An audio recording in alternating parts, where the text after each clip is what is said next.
लगभग सारे बच्चे तो हैं ही, सारे हैं। 30 तो है, बाकी तो एक दो बच्चे आपका एडिशनल है, ऑनलाइन में 15 है। किनका वीडियो ऑन है?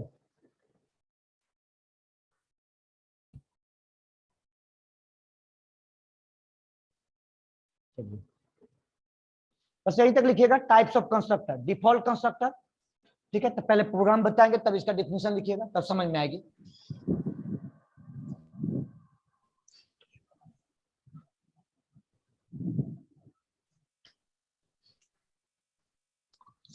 और कोडिंग प्रैक्टिस कर रहे हैं कि एकदम से छोड़ दिए आप लोग? छोड़ दिए? प्रैक्टिस कर, एक खाली एक प्रोग्राम से नहीं होगा, जो आप प्रैक्टिस करते रहिए। मैंने कोड का लिंक दिया था ना, कई कोड का, उस पे से प्रैक्टिस आप लोग करते रहिए। कोर जावा ही बेस है, बस इतना बता दे रहे हैं आपको। एडवांस जावा में आपका कुछ कॉन्सेप्ट नहीं है। जो टाइम लगती है कोर जावा में लगती है, समय कोर जावा में। पहले आपको बेसिक भी बहुत अच्छे से बताया, उप्स भी आपको चल रही है अच्छे से। आपको इस पे प्रैक्टिस आप लोग करते रहिए, बस इतना मेरा कहना है। आकाश, प्रैक्टिस हो रही है या नहीं हो रही है? हाँ सर, हो रही है सर। हो रही है ना? जी सर।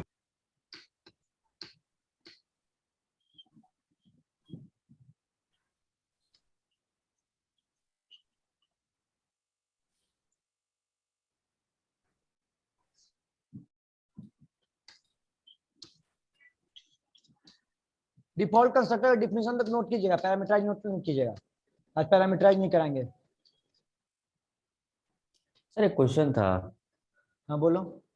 सर इसमें ये टेम्प के जो आप लिखवाए थे, उसमें ये टेम्प के अंदर आप इनिशियलाइज भी तो किए थे, उसमें इनिशियलाइज करना जरूरी है क्या? क्या वो तो बोल रहे हो? ऑटोमेटिक कर देता है।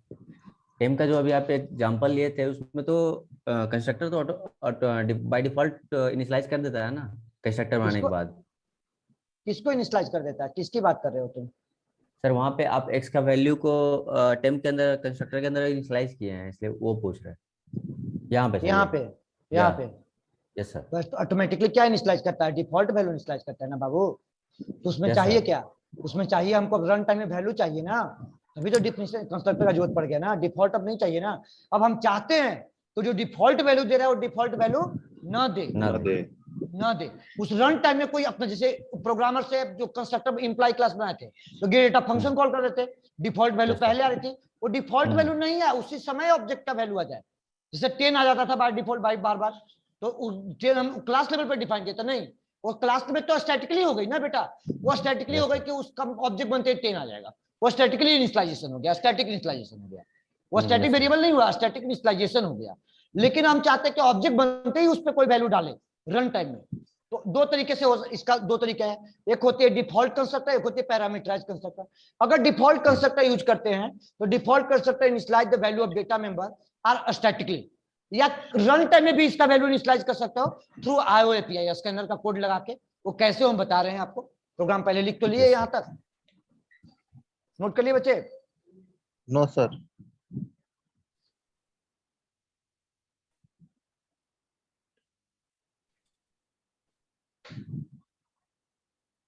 ये कोई रटने वाली कॉन्सेप्ट नहीं है, ये प्रैक्टिकल कॉन्सेप्ट है। सारा याद हो जाएगा 1 से 2 बार में, बस देख लीजिएगा। तो ये आपका 40 लाइन का थ्योरी दिया है, इसमें कोई रटने की कॉन्सेप्ट नहीं है। स्टार्टिंग से ही देखिए ये कॉन्सेप्ट क्या कर रही है, बेसिक पॉइंट्स है। और ओन लैंग्वेज में लिखा हुआ है, कोई बुकिश लैंग्वेज नहीं लिखा हुआ है। अरे किसी बैच में टाइप करते हैं।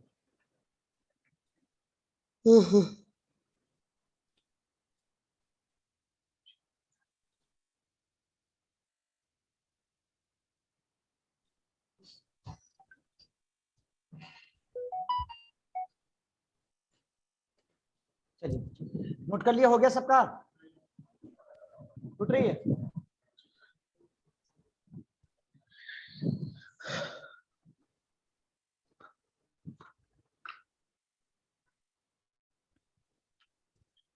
हो गया?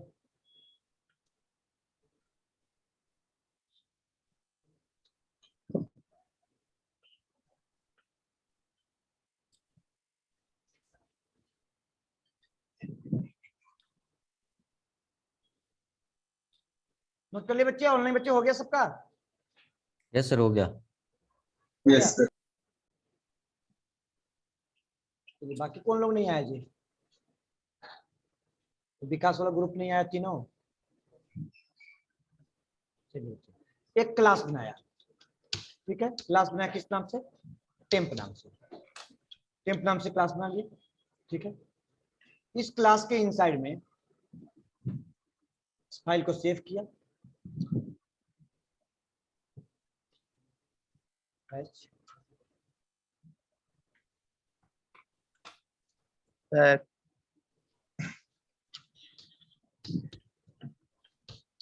डॉट जावा सेव किया।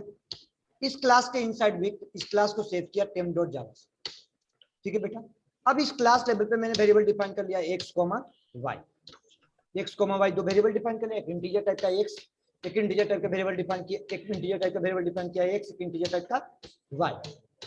देन यहाँ पे एक मैंने क्या कहा कि सर कंस्ट्रक्टर का जो नेम होगा वो क्लास के नेम से होगा। कंस्ट्रक्टर कांट है रिटर्न टाइप, इसका कोई रिटर्न टाइप नहीं होगा, बस कंस्ट्रक्टर का नेम क्लास के नाम से। तो मैंने क्या लिखा, एक कंस्ट्रक्टर बनाया टेम्प, क्लास के नेम से फंक्शन बनाया, ठीक है। अब इस क्लास के नेम के इसके पहले तो हेडिंग दिया, क्या हेडिंग दिया इसका यहाँ पे? System dot out dot print, ठीक है। यहाँ पे क्या हेडिंग दिया? Default constructor,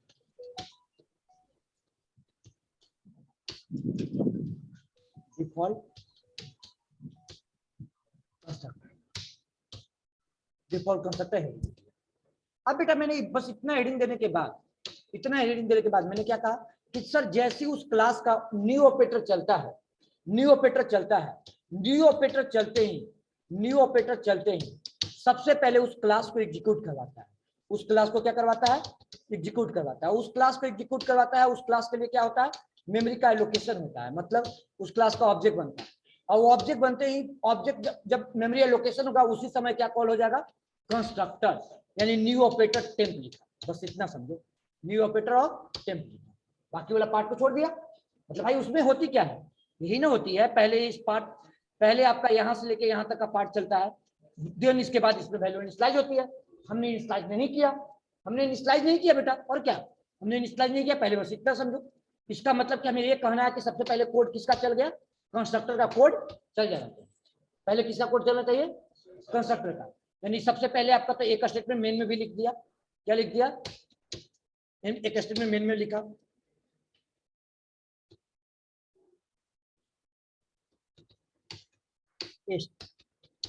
start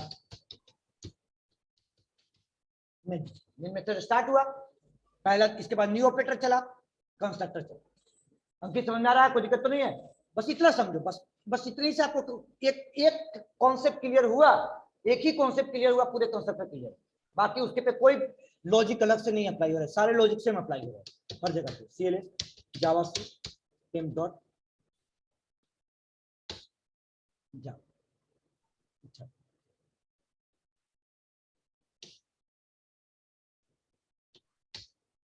temp dot जावा।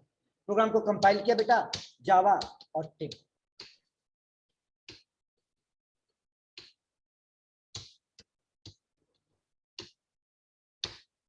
क्या चल गया? स्टार्ट हुआ मेन मेथड, ऑब्जेक्ट बना, क्या चल गया? पहले कंस्ट्रक्टर चला। ऑब्जेक्ट बना, क्या चल गया आपका? कंस्ट्रक्टर चल गया।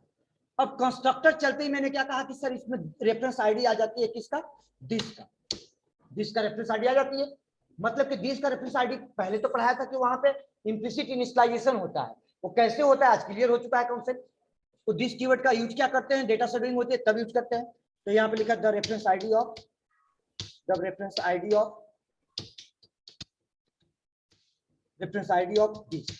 दिस के रेफरेंस आईडी को प्रिंट करवाइए।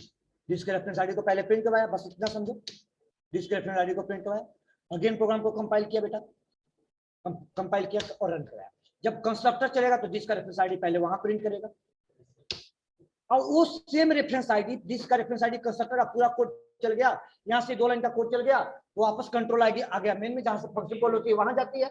अब यहाँ पे जैसी कंट्रोल वापस रिटर्न होगा, यहाँ पे जैसी कंट्रोल बेटा वापस रिटर्न होगा, उसके रेफरेंस आईडी कहाँ इनिशियलाइज हो गया?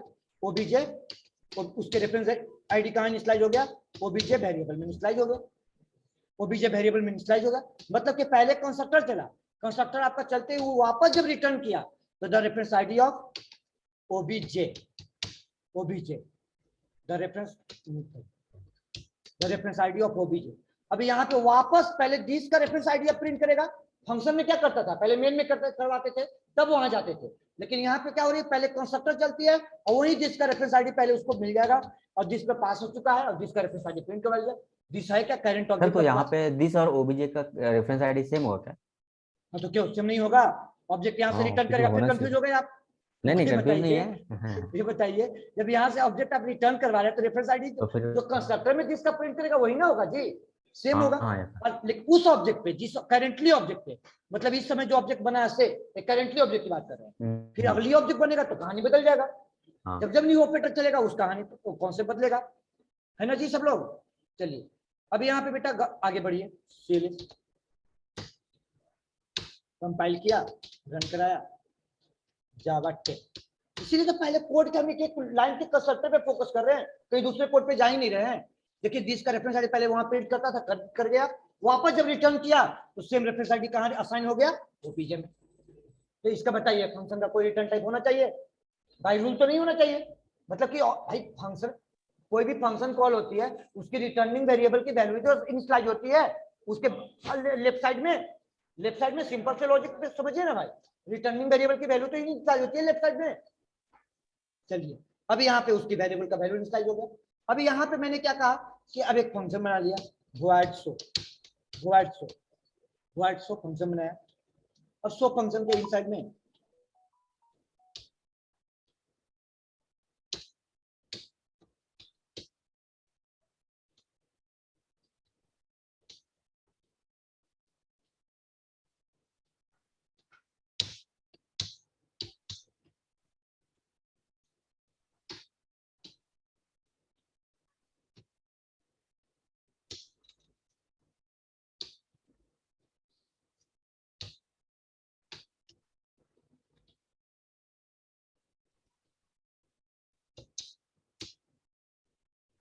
एक survive का वैल्यू प्रिंट कर देगा, शो फंक्शन में उसको प्रिंट करवा लिया। अभी अगर कॉल करें तो करेंटली में क्या प्रिंट करेगा एक्स वाई का, जीरो और जीरो, जीरो और जीरो। बेसिक बात है कि सर जीरो और जीरो ही प्रिंट करेगा, इसके अलावा आपको कुछ नहीं मिलना है क्योंकि आपने कोई वैल्यू डेटा मेंबर का सेट नहीं किया है। तो जेबीएम के द्वारा क्या इनिशियलाइज हो जाएगा, जीरो जीरो। सबको कॉन्सेप्ट क्लियर है। अब मैंने यहाँ पे एक डिफिनेशन लिखवाया कि स्टैटिक, जब आप डिफॉल्ट कंस्ट्रक्टर बनाते हो तो जो वेरिएबल का वैल्यू इनिशियलाइज होगा, या तो आपका आयोग कॉन्सेप्ट लगा लो तो आपका इनपुट आउटपुट का कॉन्सेप्ट स्टैटिकली इनिशियलाइज होगा, पहले तो स्टैटिकली इनिशियलाइज होगा। कैसे, तो सर यहाँ पे आपको रन टाइम में एक्स की वैल्यू आप अभी नहीं पास कर रहे, एक्स की वैल्यू 10, एक्स की वैल्यू 10 और वाई की वैल्यू 20। ठीक है, जो भी आप ऑब्जेक्ट बनाइएगा हर एक ऑब्जेक्ट पे क्या मिलेगा, 10 और 20 मिलेगा। हर एक ऑब्जेक्ट पे क्या मिलेगा बेटा, 10 और 20 मिलेगा। मतलब ये ऑब्जेक्ट फर्स्ट की कहानी रहा, ये ऑब्जेक्ट फर्स्ट की कहानी रहा, अब ये ऑब्जेक्ट सेकंड की कहानी रहा, ये ऑब्जेक्ट सेकंड की कहानी रहा, ये ऑब्जेक्ट बना। अब दूसरा सेकंड टाइम ये ऑपरेटर चलेगा तो फिर से नया रेफरेंस आईडी जनरेट होगा और वहां पे जिसका कीवर्ड बदल जाएगा, ओबीजे में क्या आएगा, अब रेफरेंस आईडी बदल जाएगी यहाँ पे ओबीजे 1 में, ओबीजे 1 में, यहाँ पे ओबीजे 1 का रेफरेंस आईडी बदल जाएगा। यहाँ पर भी एक्स वाई के वैल्यू क्या मिलेगा आपका, 10 और 20 मिलेगा। यहाँ पे एक्स वाई की वैल्यू क्या मिलेगा, 10 और 20 का। आप चाहते हैं कि सर रन टाइम में कोई वैल्यू डाले तो सर यहाँ कंस्ट्रक्टर के पैरामीटराइज के थ्रू तो नहीं जाएगा क्योंकि पैरामीटर तो नहीं है कंस्ट्रक्टर का, यहाँ से तो नहीं पास कर सकते। इसका मतलब कि आप रन टाइम में वैल्यू डालना चाहते हैं कि रन टाइम में वैल्यू हम इनिशियलाइज करें, तो हम डालेंगे तो कैसे डालें, स्टोर करेंगे तो कैसे स्टोर करेंगे। तो बेसिक से लॉजिक है बेटा, क्लास बना लिया, मतलब ये अलग हटके है उस सीक्वेंस से हटके।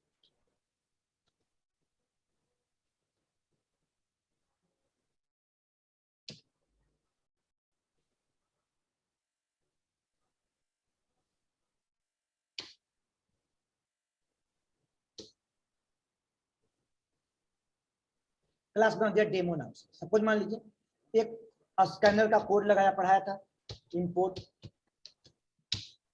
Java dot util dot UTL that scanner scanner का। अब यहीं पे मान के चलो कि ऐसा कोड आपने लगा दिया, क्या लगा दिया, यहीं पे एक मैसेज दे दिया, enter the value of x.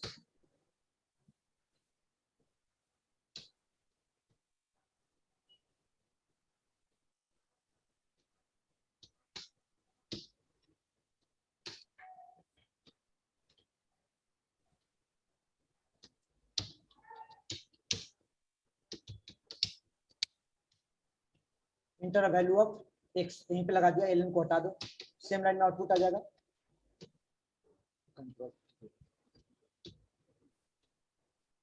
और यहाँ पे लगा दिया enter a value of Y, C dot next dot int INT। Object नहीं बनाया स्कैनर का, ध्यान रखिएगा, अभी बना लेंगे। ऑब्जेक्ट नहीं बनाया, वो तो इतना तो पता है, बिना ऑब्जेक्ट का कैसे काम होगा भाई, ऑब्जेक्ट तो बनाना पड़ेगा ना। स्कैनर क्लास का ऑब्जेक्ट बनाया, स्कैनर sc कोई भी, कोई जरूरी नहीं कि SC हो, new is equal to scanner system dot system dot. तो ये क्या हो गया आपका, रन टाइम में हर एक ऑब्जेक्ट पे आपके अनुसार वैल्यू चला गया, आपके अनुसार वैल्यू, मतलब आप जो चाहते हो, जो रन टाइम में जो चाहते हो उसके में वो वैल्यू डाल दोगे। तो ये इसी ये मेन बेनिफिट हो गई कंस्ट्रक्टर का, आपका कंस्ट्रक्टर का रियल में यही बेनिफिट आपको आ रही है नजर, कि प्रोग्रामर चाह रहा है कि सर रन टाइम में अपना वैल्यू इनिशियलाइज करे अपने अकॉर्डिंग, वो तब तो आपको रन टाइम में डिफॉल्ट कंस्ट्रक्टर यूज करते हैं, तो फिर स्कैनर का कोड वहीं लगाना पड़ेगा, वहीं पे कोड आपको लेना होगा और यहीं पे आपको कोड को लिखना होगा। तो यानी पहले तो आपका 10 डिफॉल्ट वैल्यू, अच्छा 10 और 20, तो पहला ऑब्जेक्ट पर 10 20, दूसरे ऑब्जेक्ट पर क्या डाल दिया बेटा 200 2000, दूसरा ऑब्जेक्ट पर सेम क्यों आ रहा है? सर वहाँ प्रोग्राम में थोड़ा सा इंटर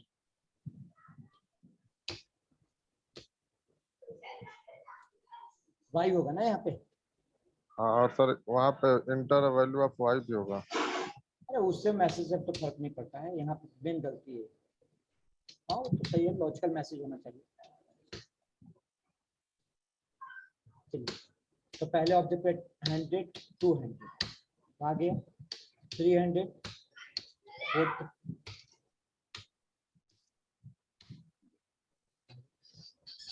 इसका मतलब क्या, ऑब्जेक्ट बना, ऑब्जेक्ट बनते ही आप कंस्ट्रक्टर के इनसाइड में, मतलब क्या एडिशनल जो वर्क आपको फंक्शन बना के करना पड़ रहा था वो आप बच गए। तो आप ऑब्जेक्ट बनते ही आपका कंस्ट्रक्टर में इनिशियलाइज हो गई वैल्यू, अब कंस्ट्रक्टर बनता ही बनता है।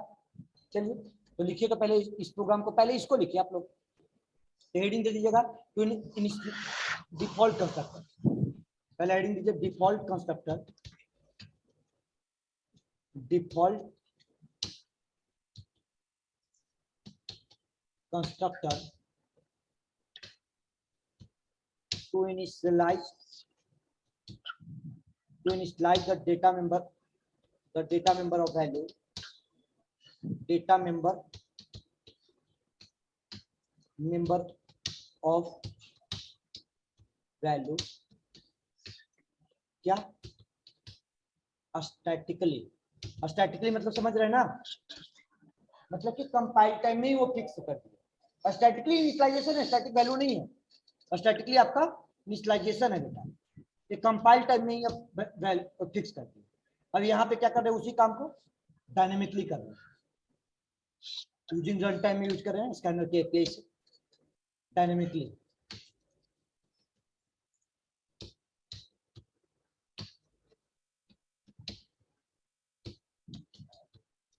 डायनेमिक, चलिए डायनेमिक मतलब कि रन टाइम,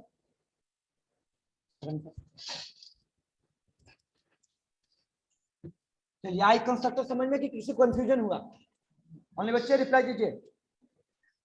आया समझ में सर? आया है समझ में सर। कोई दिक्कत तो नहीं है टॉपिक में? No sir.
चलिए बच्चे, नो सर।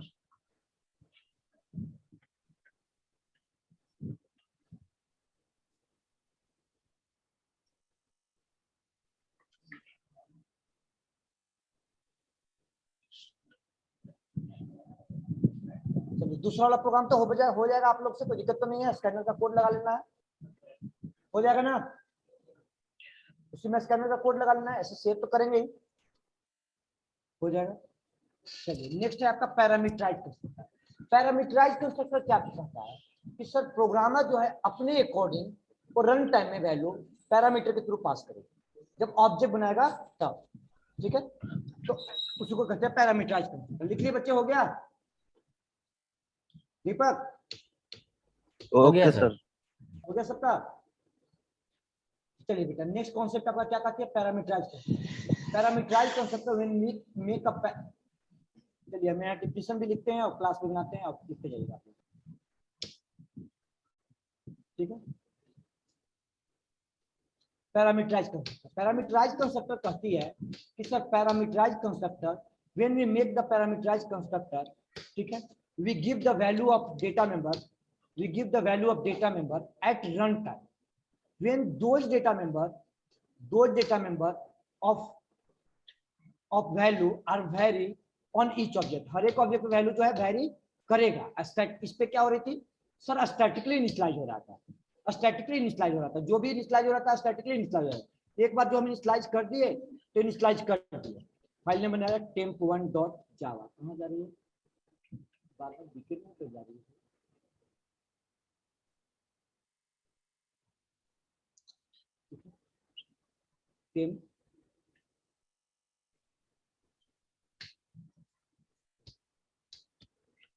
temp1.java, ठीक है? temp1.java क्लास बनाया।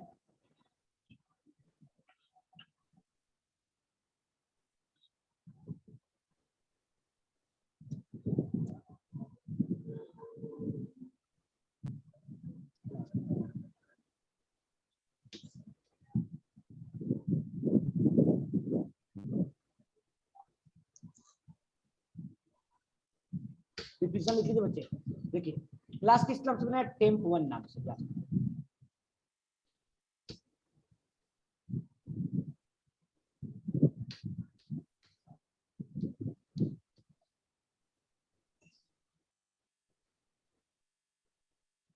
ठीक है? अब यहाँ पे मैंने क्या कहा? Parameterise constructor. पैरामीटराइज कंस्ट्रक्टर का मतलब क्या? Give the value of data member run time. Concept तो वही रहेगी, कॉन्सेप्ट में तो कोई चेंज नहीं होगा, बस डिफॉल्ट के जगह पे मैसेज में मैंने तो आपको छुट्टी से डाल दिया पैरामीटराइज। पैरामीटराइज प्रोसेस समझ में आ जाएगी तो आसान लगेगा, कोई दिक्कत नहीं होगा।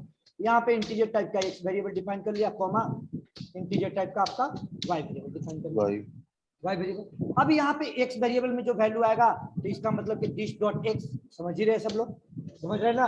दिस डॉट एक्स बोले तो आपका क्लास वाला, और यहाँ पे डायरेक्टली एक्स लिखा मतलब लोकल, और यहाँ पे वाई लिखा इसका मतलब क्लास वाला, और यहाँ पे दिस कीवर्ड लगा दिया तो इसका मतलब दिस कीवर्ड लिखा तो क्लास वाला, डायरेक्ट लिखा तो लोकल। यही कॉन्सेप्ट है आपका, यही तो कॉन्सेप्ट था। डेटा मेंबर की वैल्यू आएगी। चलिए एक ऑब्जेक्ट बना लिया, एक डिफॉल्ट छोड़ दीजिए।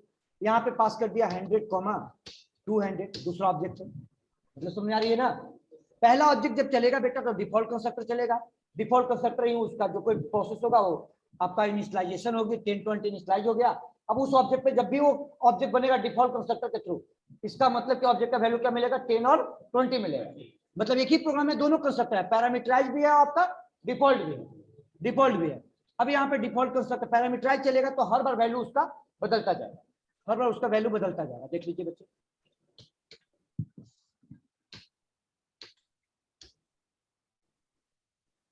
कंपाइल किया, कोड को रन करा, आ गया 100 to 100, ऑब्जेक्ट का वैल्यू बदल गया। आप चाहते हैं कि सर हम इसके वैल्यू पैरामीटर में कीबोर्ड से पास करें, पैरामीटर में हम कीबोर्ड से वैल्यू पास करें, ठीक है? पैरामीटर में जो वेरिएबल का वैल्यू है वो हम कैसे पास कर दें? तो सर कीबोर्ड से पास करें। तो जब पैरामीटर में कीबोर्ड से वैल्यू पास करना चाहते हैं, ठीक है, गौर कीजिएगा बच्चे,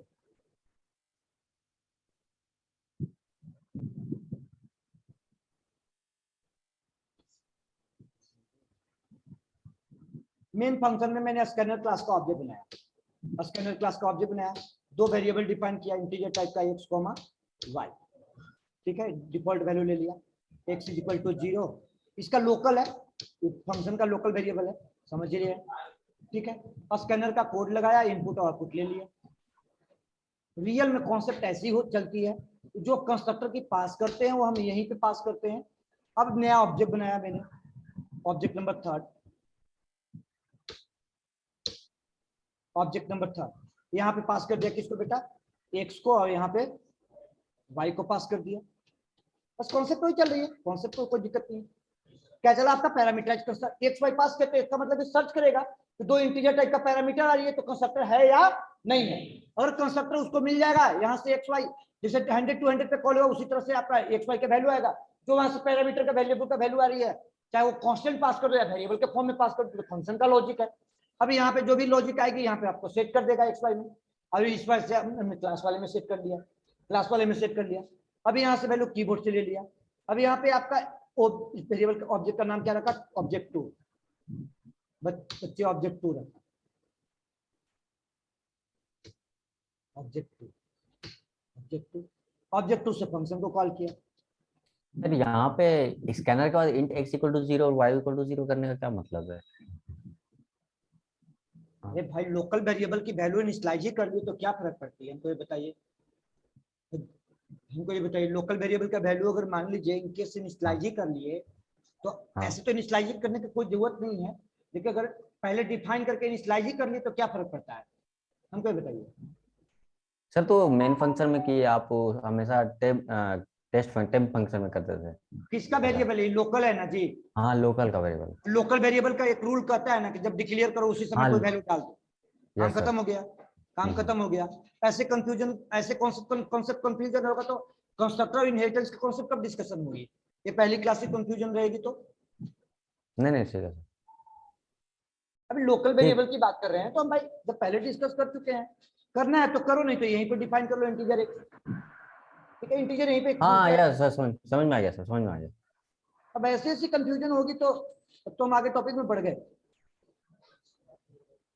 चलिए बेटा आगे बढ़ते हैं। अभी यहाँ पे 10 क्लास का ऑब्जेक्ट बनाया। अभी यहाँ से लोकल का रूल कहता है कभी भी लोकल डिफाइन कीजिए ना तो उसका कोई वैल्यू डाल दीजिए, जावा का रूल है। और नहीं तो फिर आगे चल के कभी हो सके प्रोग्राम फेलियर हो गया, रन नहीं किया, वहीं पे इशू आ गया, तो कोई ऐसा इशू ना है, उससे बचने के लिए भी किया जाता है।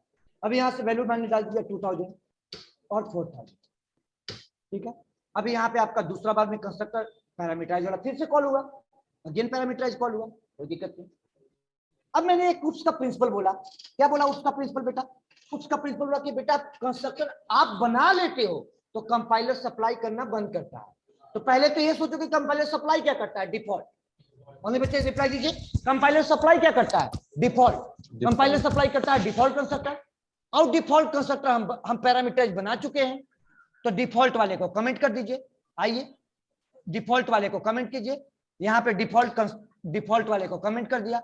अब आपने कह क्या रहे, आप बोल क्या रहे हो कि सर बिना कंस्ट्रक्टर का कोई ऑब्जेक्ट बनेगा ही नहीं, बिना कंस्ट्रक्टर का कोई ऑब्जेक्ट बनेगा ही नहीं। अब कंस्ट्रक्टर आपके पास है नहीं, डिफॉल्ट कंपाइलर सप्लाई करेगा नहीं, और ऑब्जेक्ट आप बना रहे हो यहाँ, तो इसका मतलब कंपाइल टाइम में क्या दे देगा, एरर दे देगा। और इसी बात है कि एरर दे देगा। क्लियर हुआ कॉन्सेप्ट? और बच्चे क्लियर कॉन्सेप्ट हुआ? मैंने कहा कि उसका प्रिंसिपल कहता है कि without constructor can't create any object, ठीक है।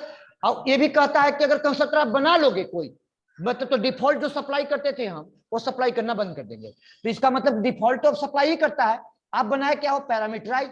तो पैरामीटराइज डिफॉल्ट वाले को कमेंट करोगे ना, चेक तो डिफॉल्ट पे करोगे ना, तो डिफॉल्ट को कमेंट कर दिया, मतलब तो डेड हो गया लाइन।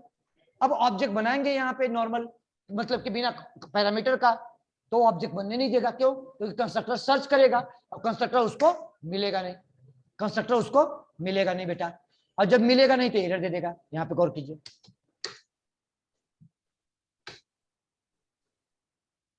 पढ़िए क्या लिखा है, constructor temp one class can not be applied to this. मतलब जो आपके पास कंस्ट्रक्टर है वो क्या है, आर्गुमेंट वाला है। क्या ऐसा ऑब्जेक्ट पहले बनती थी या नहीं बनती थी, हमको ये रिप्लाई दीजिए। बन रही थी ना, तो बन रही थी तो किस पे बन रही थी, वो कंपाइलर जो डिफॉल्ट कंस्ट्रक्टर सप्लाई कर रहा था उस पे। उसका प्रिंसिपल कहता है, उसका कॉन्सेप्ट कहता है कि सर अगर आप पैरामीटराइज कंस्ट्रक्टर बना रहे हैं और पैरामीटराइज के अंदर कोड कुछ नहीं लिखना चाहते, वो चाहते कि डिफॉल्ट वैल्यू जाए, तो भी आप क्या करो, एक सिंपल लॉजिक में कुछ करना है या मत करना है, कुछ सिंपल लॉजिक में इतना काम जरूर एटलीस्ट करो। क्या करो, तो आप ओपन क्लोजिंग ब्रैकेट लगा के छोड़ दो। यहाँ पे आप ओपन और क्लोज ब्रैकेट लगा के छोड़ दो। मतलब क्या बन गया कि नहीं, डिफॉल्ट कंस्ट्रक्टर बन गया बेटा, बन गया। भले आपको कोड नहीं लिखना, मैसेज कुछ नहीं देना, मत दीजिए, 0 वैल्यू आएगा उसका डिफॉल्ट वैल्यू। लेकिन अगर कोई भी कंस्ट्रक्टर बना रहे हैं, अंकित समझिए, नोट कीजिएगा, टाइम देते हैं, शेयर भी करते हैं। मेरा मेन मकसद होता है, कल से तुम आगे बैठोगे मेरे बगल में, वो जो पीछे बैठता है ना, वो हम ध्यान रखते हैं, उसकी नजर इधर उधर, कॉपी पे जल्दी जल्दी लिखने का, भागना कहाँ है भाई, हमारी जब लेट नहीं हो रही है तो ठीक है। आइए टॉपिक में, मैंने क्या कहा कि सर कंस्ट्रक्टर आप कोई भी बना रहे हैं बेटा, कोई भी कंस्ट्रक्टर बना रहे हैं, तो आप डिफॉल्ट नहीं बनाना चाहते, फिर भी ओपन क्लोज ब्रैकेट लगा के रख दी, छोड़ दीजिए। क्यों? क्योंकि सर ऑब्जेक्ट अगर बनाए, इनकेस कभी जरूरत पड़ गया बिना पैरामीटर का, तो फिर ऑब्जेक्ट बनने नहीं देगा, बनने नहीं देगा। देख लीजिए, अब बन जाएगा ऑब्जेक्ट। ऊप्स का प्रिंसिपल के अनुसार तीनों प्रिंसिपल प्रूफ, जितने थ्योरी था line by line proof, line by line proof हो गया है।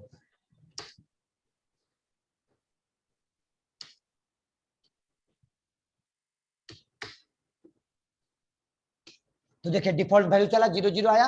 अब बस उसमें जो कंस्ट्रक्टर में कोड लिखा रहता था वो प्रिंट करता था, वो प्रिंट नहीं किया। समझ में आ गया? शुभम, क्लियर हुआ कॉन्सेप्ट? अभी भी कंफ्यूजन है तुम्हारा? नहीं हो गया सर, हो गया। अब बेटा फिलहाल इसी को कमेंट हम करते हैं, अब इसी का आउटपुट हम देखते हैं, वो भी रहने देते हैं, आपके दिमाग में सेट होना चाहिए कि जब एक कमेंट होगा तो उसको रखेंगे। अब आइए, डिस्टेंस ब्रैकेट लग गया, चलिए।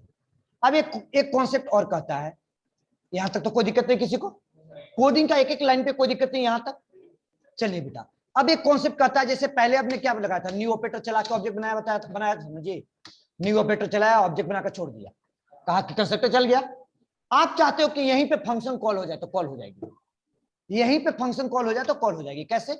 ऑब्जेक्ट बना तो मेमोरी का लोकेशन होगा ना, तो कंस्ट्रक्टर चलेगा, वापस जब कंस्ट्रक्टर आएगा तो वहां से वैल्यू रिटर्निंग होगी, तो रेफरेंस आईडी आएगी, रिटर्न होगी। मैंने असाइन स्टोर नहीं किया, यहीं पे क्या कर दिया, फंक्शन को कॉल कर लिया, सो इस ऑब्जेक्ट को क्या कहते हैं, ऑब्जेक्ट बना, मेमोरी का लोकेशन हुआ, और जैसे ही मेमोरी का लोकेशन हुआ, वापस जब कंस्ट्रक्टर एग्जीक्यूट होकर के आया, तो मेमोरी के रेफरेंस आईडी से ही तो फंक्शन कॉल होती है, और उसी रेफरेंस आईडी पे एक ही बार कॉल होगा, अब इसी मेमोरी के रेफरेंस, मेमोरी के आईडी पे हमने क्या कॉल कर लिया, सो को कॉल कर लिया। क्लियर हुआ कॉन्सेप्ट? अंकित कर सकते हैं। इस ऑब्जेक्ट को कहते क्या है बताते हैं, मतलब इस ऑब्जेक्ट जो बनी, उस ऑब्जेक्ट को आप कहीं रेफरेंस वेरिएबल में कैच नहीं किए, अब वो मेमोरी क्या हो गया, गार्बेज कलेक्टर कलेक्ट करके चला जाएगा। कब? जैसे प्रोग्राम का ये स्टेटमेंट चलेगा पूरा, इसके नीचे लाइन आ जाएगा, कंट्रोल नीचे आया तो उसको गार्बेज कलेक्टर कलेक्ट करके चला जाएगा। अब वो जो रेफरेंस वेरिएबल हो गया, अनरेफरेंस हो गया, अनरेफर हो गया, रेफरेंस आईडी क्या हो गया, अनरेफर हो गया, रेफरेंस आईडी अनरेफर हो गया। उस ऑब्जेक्ट को क्या कहते हैं, उस ऑब्जेक्ट को कहते हैं एनोनिमस। ठीक बोल रहे हो, सही बोल रहे हो, anonymous object, anonymous object, anonymous object. Call the data member, call the member function only one time, एक ही बार कॉल कर सकते हैं। क्यों कॉल कर सकते हैं बेटा? मान लीजिए कि अब एक ही बार कॉल कर सकते हैं, कोई भी एनोनिमस ऑब्जेक्ट पे आप मेंबर फंक्शन को कितना बार कॉल कर सकते हैं, call the member function only one time, only one time call कर सकते हैं। क्यों कॉल कर सकते हैं? क्योंकि सर जो ऑब्जेक्ट बना, मेमोरी का लॉस हो गया ना, अब मेमोरी तो लॉस हो गया, अब तो दोबारा कॉल नहीं हो सकता। बाकी इसके दूसरे तरीका है, दूसरे कॉल करने का। क्या तरीका है भाई? जो कॉल हुआ, जब इस समय जो कॉल होगा, तो रेफरेंस आईडी कहां जाएगा, दिस में जा रही है ना, दिस में जा रही है, तो दिस का रेफरेंस आईडी कहीं स्टोर करके रख लीजिए, कर लीजिए। फिर तो जब ऑब्जेक्ट मिल ही जाएगा तब तो खेल ही सकते हैं ना भाई, दिस का कीवर्ड यूज करके रख लीजिए, यूज करके रख लीजिए। तो लॉजिक है, डिफरेंट तरीका आपको स्टोर करना सिखाया था पहले क्लास में। अब आइए यहाँ पे टॉपिक में एक ऑब्जेक्ट और बनाया, इसका एक ऑब्जेक्ट और बनाया, यहां से पास कर दिया।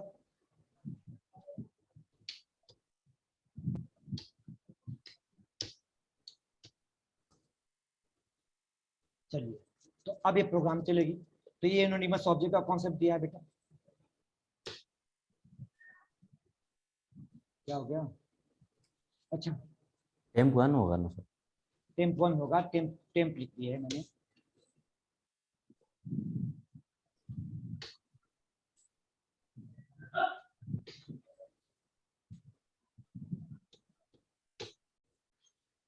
क्लियर हो गया कॉन्सेप्ट?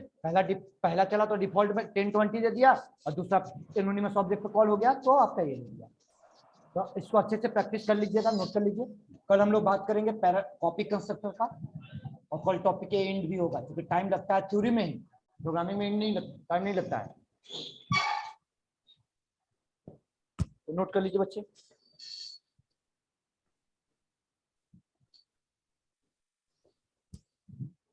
देखिएगा मीटिंग एंड होगा, ज्वाइन कर लीजिएगा आप लोग सब लोग।